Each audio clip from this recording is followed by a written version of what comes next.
Good morning mga boss! Basta nata sa real estate, atong isulti is good morning kaya it's always a brand new day.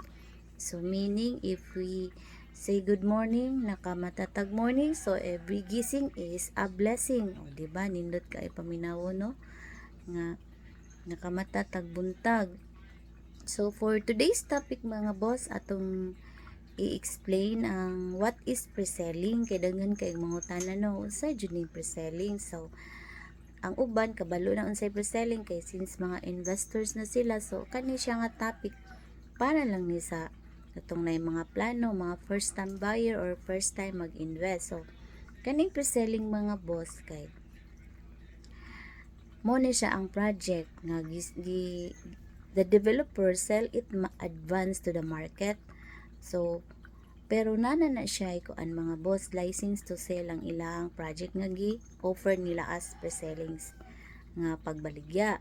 So kaning pre-selling stage mga boss, barato pa ang price ani, affordable price pa ni. So once you avail it in pre-selling stage kay malak-in nimo iyang affordable price, then longer pa iyang term sa pagdata-data nimo sa ilang equity or sa ilahang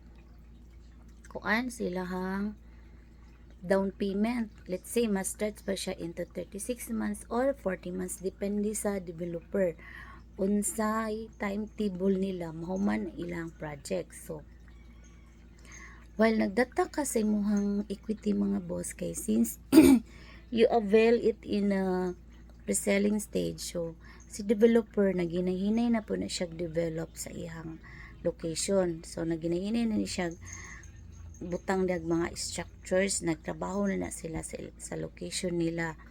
So mao na nga ang pre-selling kay once inig-avail gyud nimo ana labi nag first batch ka naka-avail sa pre-selling, nig-adto na to sa location mga boss, wala pa jud na structures, as in hawan pa ila pang yuta ra gyud imong makita, no development yet. So mo na nga they are selling it advance without any structures pa in the location. So this time pod affordable price, dinalak-in nimo ang price, you acquire it low and then you can sell it to high kay naghuman sad nila mga boss develop sa usa ka project nila. Of course na uminto na ang presyo ana ni high na pud iyang price. So don't need nga mingon ka magtigom sa ka para pang down, no. Ang down payment na to mga boss or equity, data-data ra gina mga boss without interest pa.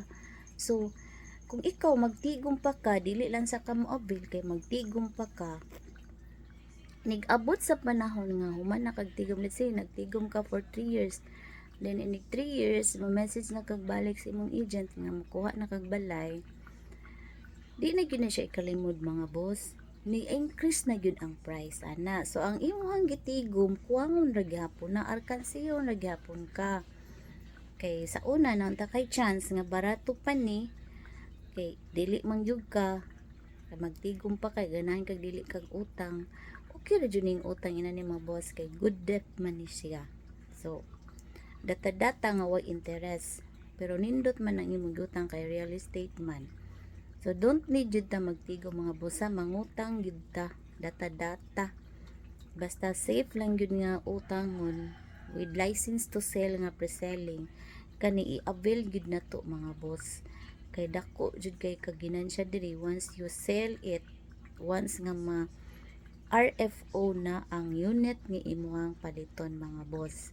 So that's is mga boss, kung pre-selling inyong gipangita na ata padagan ha, i-message lang ko mga boss. Salamat.